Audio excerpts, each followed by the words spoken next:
Hey guys and welcome back to Best Car Picks. VinFast കുറച്ച് കാലം മുന്നെയാണ് അവരുടെ VF MPV7 എന്ന് പറഞ്ഞ വണ്ടി കാണിച്ചത്.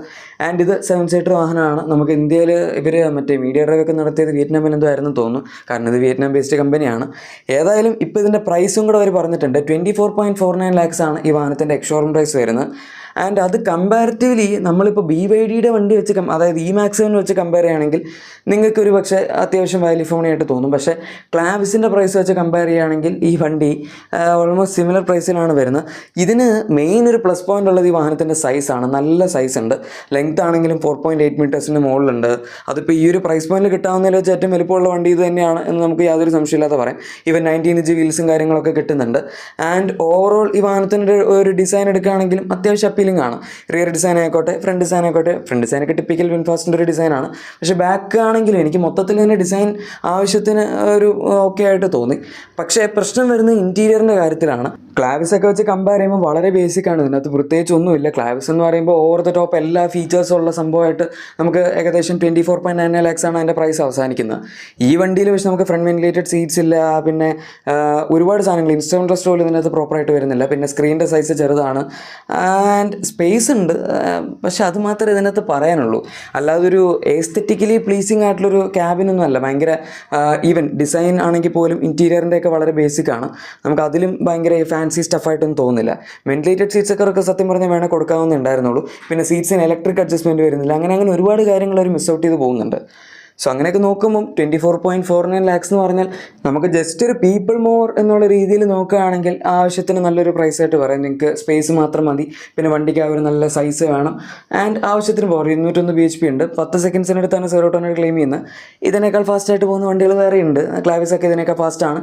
ഓർ ഈവൻ നമ്മുടെ മറ്റേ BYDയുടെ E-Max 7 എടുക്കുകയാണെങ്കിലും അതിൻ്റെ എൻട്രി ലെവൽ മോഡൽസിലെല്ലാം 160 bhp അടുത്തേ ഉള്ളൂ. പക്ഷേ ടോപ്പിൻ്റെ അതായത് ലോങ് റേഞ്ച് മോഡലിലേക്ക് പോകുമ്പോഴേക്കും നമുക്കതും 200 bhp അടുത്താണ് വരുന്നത്. സോ അത് ഏകദേശം 8 to 9 സെക്കൻഡ്സിനടുത്തൊക്കെ 0 to 100 അച്ചീവ് ചെയ്യുന്നുണ്ട്. ഈ വണ്ടിയേക്കാൾ ഫാസ്റ്റാണ്. ബാക്കി അതിൻ്റെ കോമ്പറ്റീഷനുള്ള MPVs വെച്ച് കമ്പയർ ചെയ്യുകയാണെങ്കിൽ വിൻസെറീവി ഒഴികെ ബാക്കിയുള്ള ഇതിനൊക്കെ ഫാസ്റ്റാണ്. പക്ഷേ വിൻസെറീവിക്ക് ഇതിനൊക്കെ പ്രൈസും കുറവാണ്. അതാണ് നമ്മുടെ ഒരു മേജർ പ്ലസ് പോയിന്റ് വരുന്നത്. ആൻഡ് എനിക്കിപ്പോൾ സത്യം പറഞ്ഞ് ഇതിനെപ്പറ്റി എന്താ പറയേണ്ടതെന്ന് അറിയില്ല. ഓവറോൾ ഈ വണ്ടി വലിയ കുഴപ്പമില്ല എന്നേ ഉള്ളൂ. ഇതിനെ ക്ലാവിസ് വെച്ച് നമുക്ക് സൈസിൻ്റെ കാര്യത്തിൽ മാത്രമേ കമ്പയർ ചെയ്യാൻ പറ്റാത്തുള്ളൂ. ഇനി നമ്മൾ അഗൈൻ ഇതിനെ മറ്റേ സാധനം BYDയുടെ E-Max 7 പ്രൈസ് വെച്ച് കമ്പയർ ചെയ്യുകയാണെങ്കിൽ 26.9 lakhsലാണ് അതിൻ്റെ പ്രൈസ് സ്റ്റാർട്ട് ചെയ്യുന്നത്. പക്ഷേ അതിൽ നമുക്ക് 55 kWh ബാറ്ററി പാക്ക് കിട്ടുന്നുള്ളൂ. ഇതിനകത്ത് 60.18 kWh ബാറ്ററി പാക്കാണ് കിട്ടുന്നത്. ക്ലെയിംഡ് റേഞ്ച് അവർ ഏകദേശം 500 കിലോമീറ്റേഴ്സിനടുത്തൊക്കെയാണ് പറയുന്നത്. പക്ഷേ നമുക്കൊരു 400 കിലോമീറ്റേഴ്സൊക്കെ കിട്ടും എന്ന് പ്രതീക്ഷിക്കും. കാരണം ഈ സൈസുള്ള ബാറ്ററി പാക്കുള്ള ഇത്രയും സൈസുള്ള ഒരു വണ്ടിയിൽ നമുക്ക് ഏകദേശം ഒരു 400 റിയൽ ലൈഫ് അച്ചീവ് ചെയ്യാൻ പറ്റുള്ളൂ. പിന്നെ ബാക്കി ഈവൻ ക്ലാവിസ് EV ഒക്കെ എടുക്കുകയാണെങ്കിലും അതിനകത്ത് ബാറ്ററി ഓൺ പേപ്പർ സൈസ് കുറവാണ്. 51.4 kWh ആണ്. പക്ഷേ അങ്ങനെ എനർജി ഡെൻസിറ്റിയും അതുപോലെ ഓവറോൾ അവരുടെ ബാറ്ററിയുടെ എഫിഷ്യൻസി അതായത് നമുക്ക് ഏകദേശം 8 km/kWh ഒക്കെ കിട്ടുന്നുണ്ട് അതിന് എഫിഷ്യൻസി ആയിട്ട്. അങ്ങനെയൊക്കെ നോക്കുമ്പോൾ 400 കിലോമീറ്റേഴ്സൊക്കെ റേഞ്ച് കിട്ടുന്ന ആൾക്കാരും ഉണ്ട്. ആൻഡ് BYDയുടെ കേസ് ആണെങ്കിൽ പോലും നമുക്ക് അതിൻ്റെ അകത്ത് 55 kWh ബാറ്ററി പാക്കുള്ള മോഡൽ ഏകദേശം ഒരു 380 കിലോമീറ്റേഴ്സൊക്കെ കിട്ടുള്ളൂ. പക്ഷേ നമുക്ക് 77 kWh ബാറ്ററി പാക്ക് വരുന്ന വേറൊരു മോഡൽ അതിൻ്റെ അകത്തുണ്ട്. അത് 29.3 lakhs എന്തോ ആണ് അതിൻ്റെ പ്രൈസ് വരുന്നത്. പക്ഷേ സ്റ്റിൽ നമുക്ക് കുറച്ചും കൂടെ അതിൻ്റെ അകത്ത് റേഞ്ച് കിട്ടും. 500 കിലോമീറ്റേഴ്സിനടുത്തൊക്കെ റേഞ്ച് കിട്ടും.